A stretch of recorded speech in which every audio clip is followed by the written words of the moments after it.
Perfect, thanks.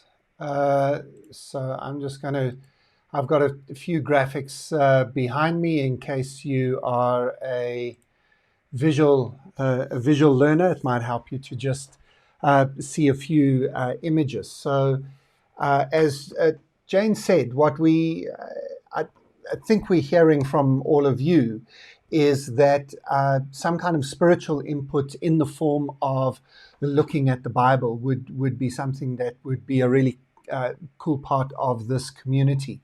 And what I thought would be a good way to do that would be to go back and look at the Bible story again, but to reframe it. Part of what we're trying to do with this community, and Jane talked about this the last time we met together on Zoom about a month ago, is to create a space where those people who are on a journey of faith and are maybe in a space of deconstructing their faith, who are in a space of saying, the way I've always looked at my faith isn't working. What do I do now? Do I just abandon ship? Do I just say, well, I don't believe anymore? Or do I try and, well, get a new beginning? And personally for me, I don't want to give up on the Bible. I don't want to give up on my Christ following. But what might be useful is if we have a reframing of that. And so to do that properly, I think it's probably a great idea to go back to the beginning again and to work out maybe where it all went wrong in the first place. And if we have this new beginning in the way that we see the story of God flowing through Scripture, maybe it will help us with this faith journey. So that's what we plan to do. We're not going to stick rigidly to it over the weeks. If there's a particular theme, if there's a speaker, if there's somebody who wants to contribute something, we're not going to just be rigid on this. But generally, over the next little while, we'll follow a theme of looking back at the Bible, starting at the very beginning. Maybe let me help you to see what I mean in that. Let me start with a story, and I'll come back to that story, and you'll see why I started there. This is probably one of the most famous sculptures, probably one of the greatest sculptures ever done. Michelangelo's David, towering above you as you admire it and are awestruck by it when you see it in Rome. And famously, it's chiseled out of a single block of marble. And when Michelangelo was asked about it, I'm sure I'm not quoting him word for word, but he was asked, how did you do it? How did you take a single slab of marble and then allow this David sculpture to emerge? And his answer was, I just chipped away everything that wasn't David. There's this hammer and chisel, and he just chipped away at the marble block, and everything that wasn't David, he took away, and then all that remained was this magnificent sculpture of David. And I like to think of what the day must have been like, what that moment must have been like when Michelangelo took that hammer and the chisel and he did one final tap, and then he stood back and he looked at it and he said, it's finished. It's done now. If he took another tap somewhere, if he took another little bit out of the marble, he would be breaking the perfection. He had reached that moment where it is done, it is finished, or to use a word I want to come back to, enough. It is done. And I think if we're looking at new beginnings, for me that's the feeling of the story of creation. So if we go right the way back to Genesis chapter 1 and right the way back to the beginning of Genesis, and we ask, what's the main theme of the first story of the Bible? What's the point of the first chapter or two of the Bible? I think that the first chapter or two, and I think I'll look at this in more detail. We'll get into sort of Bible study in the next time we meet together. But for me, I think that the theme, and I'll prove it to you next time in terms of the structure of the text and the language of the story. The theme is enough. It really comes to that issue of what today the Jewish people would call Shabbat or rest. That I think the whole point of the story is the seventh day, not all the activities of the other 6 days, the activities of creation, but the whole focus of the story is on the fact that God reached a point where he rested. Now, of course, resting didn't mean that God was tired and needed to take a break. So it wasn't like Leanne or Elena or others who've maybe had a hard week and you've needed to take a break, and or Elena, your break's coming up, and you feel, oh, I'm finished now. I've got nothing left. Of course not. I mean, God was not tired out by creation. I think that it's this concept, and in fact, when it says that God rested from his work, this is what the Jewish concept is. It wasn't that God was tired and needed a break. It was that God had finished what he wanted to do, and he could step back and he could look at it and he could say, it is done. It's done. Enough. And more than enough, if I can go back to the thought of the statue of David, perfectly done. This week has been perfect, and the result of my hard work, the result of my effort, is that I am extremely and utterly satisfied. It says that God was that God saw what he had done, and it was good. And by the time he got to the seventh day, he looked back over all of creation and he said, "It's amazing. It is very good." Now, here's the interactive part, because if we are thinking of creation and we're thinking of that first story, I haven't read it. We're not doing a full textual analysis, but I'm sure many of you know that early story enough. I want you to think, now, if we're thinking about new beginnings and we're thinking about reframing, I want you to think what might be slightly odd about that story. So if you tell the story to teach a lesson, in Western thought, we tend to be very clear as teachers. So we tell a story and then we make the point, and we point people to the point. And we make sure that nobody can have any doubts about what the point is. But in ancient Near East stories, in Jewish storytelling, in Eastern storytelling, even in many ways African storytelling, what you do is you tell the story, but you only leave hints in the story as to what the point is. What you want to do as a storyteller is invite the listeners to find the point, to go hunting for the point in the story. And what you often do is you do that by using a strange word, or by saying something in an odd way, or by putting an element in the story that's very unexpected. And at that point, you're expecting all of your listeners to go, "Wait, what? That's weird." And as soon as you get a "that's weird" moment in an ancient storytelling tradition, that should alert you to there's a point somewhere here. So if you think about, and as I say, I haven't read it, so maybe you've got to go back into your memories and think about it. And let me give you a clue in the direction that I'm heading you to. It's got to do with the days of creation.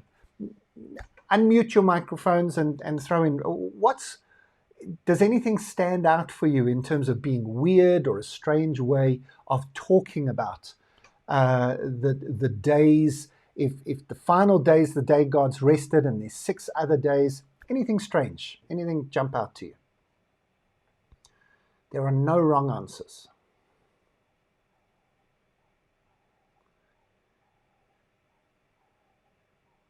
The fact that it took him a day with each thing that he had to create, and then an entire week, then he still found time to rest. Well, it is strange, isn't it? Because you think that God would just be able to say, boom, let everything be. Why does it take 7 days? Why didn't he just say, everything that needs to be must be now, boom, and it was done? Instead, there's this weird cycle that takes a week.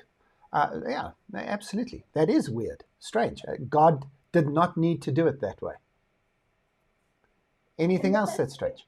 Sorry, can I jump in? Yeah, go for it. On the third day, he created the vegetation and the seed-bearing plants, but on the fourth day, he created light. If you would create light after plants, also is an unusual. From a scientific perspective, the order of the days makes no sense at all. So it clearly isn't meant to be a science explanation of creation. I mean, that much is obvious. So there's something else going on there. That we'll come back to next time, Regan, because that's absolutely fascinating about why the days are ordered the way that they are. And it's weird, isn't it? Anything else? I guess there's also the fact that the text keeps coming back to, and it was good. Because you're like, you know what? It's God. Of course it's good. Of course it's good. But that's not, that's not how it's told. Yeah. Yes. And then I find something very nice about that. Absolutely. And Elena, and you're leading into the theme that I'm heading to this afternoon, which is that the last day was very good.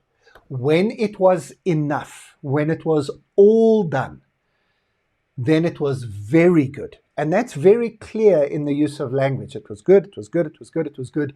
It was very good when it was all done. But I'm going for something even simpler than that. How does your normal day start? Those of you who've had a busy week, describe a typical day for me.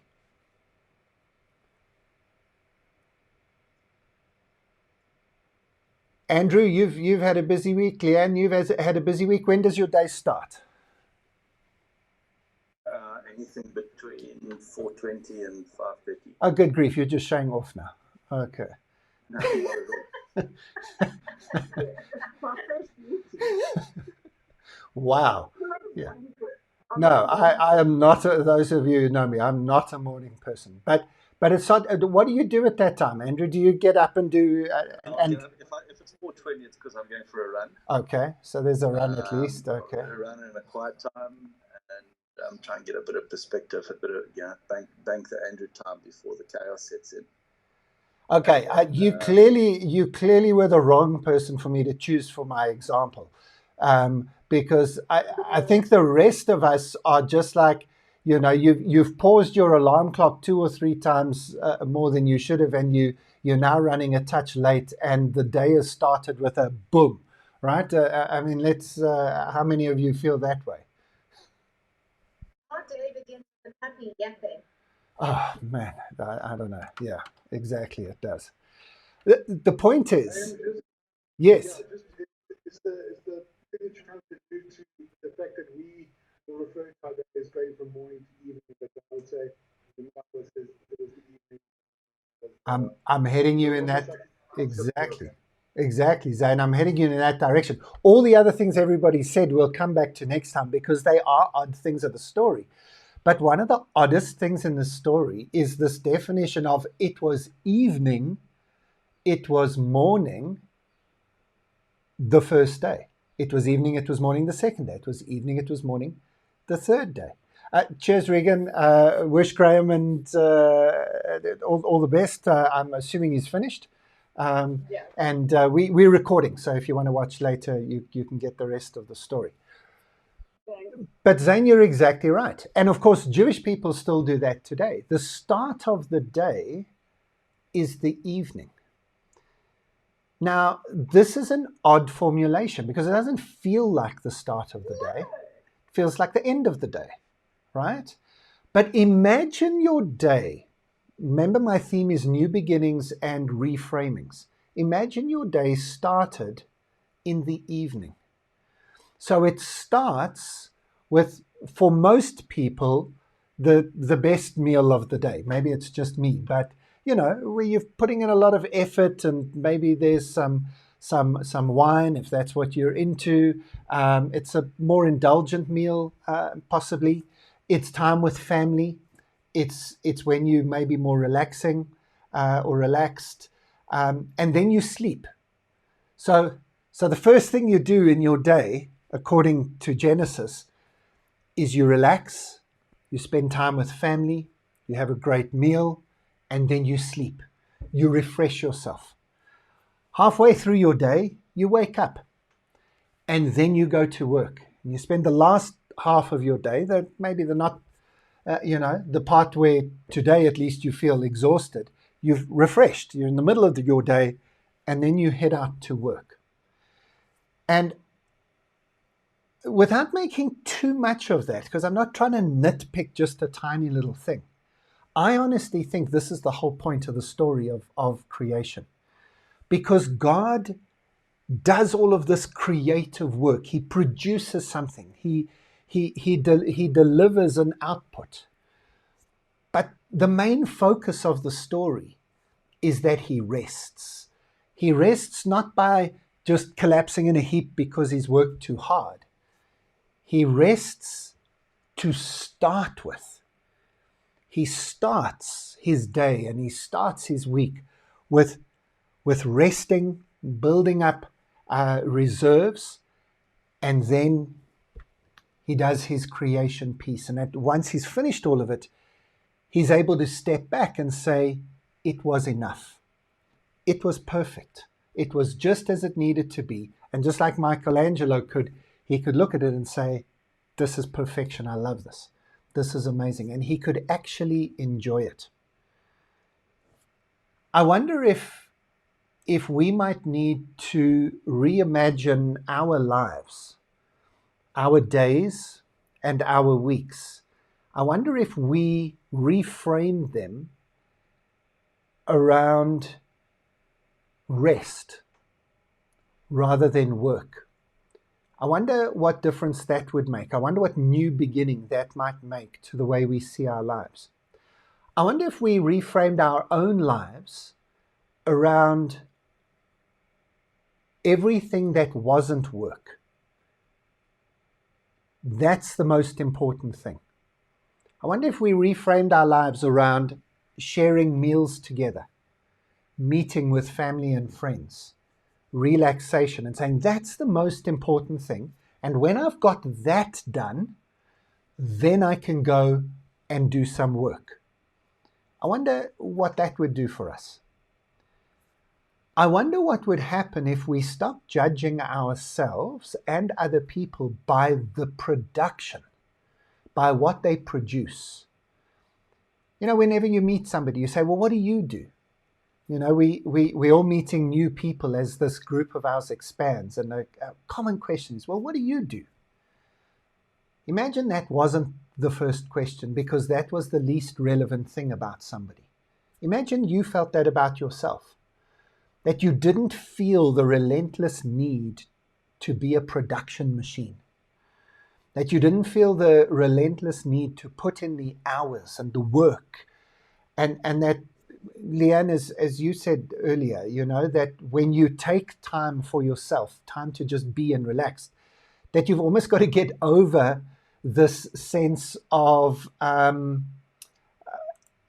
what was the word you used? Guilt. You know, you've almost got to say, well, I feel a little bit guilty because what I did this weekend was I relaxed. I feel a little bit guilty because what I did this weekend was I said, enough. This week was enough.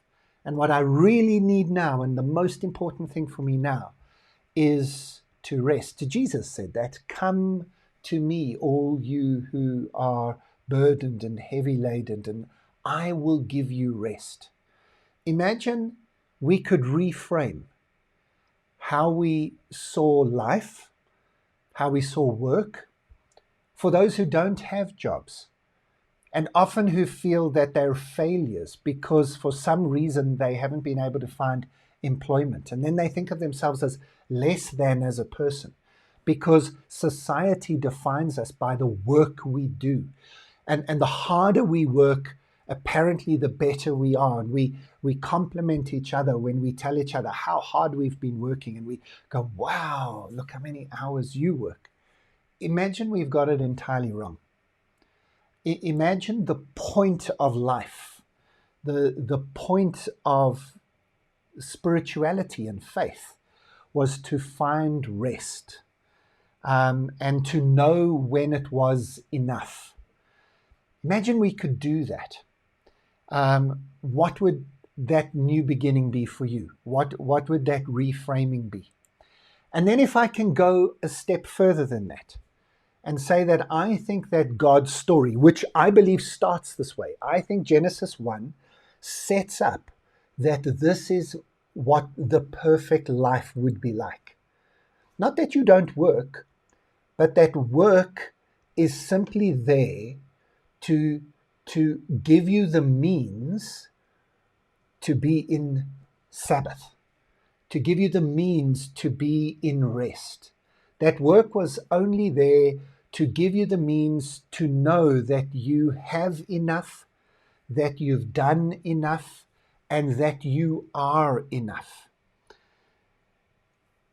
And imagine if we reframed our lives that way and then took one step further to say that if that's the way that God has set up the whole of creation, if that's actually the archetype story of the Bible, if that's the place that we are all trying to get back to, then what happens if I told you that you are enough? That when God looks at you, God looks at God's creation, that God looks at someone who carries God's image in you, someone who has been sculpted and formed by God. And God says, you are enough. You are enough. You don't have to put in more hours. I don't need lots of more effort from you because I am your creator.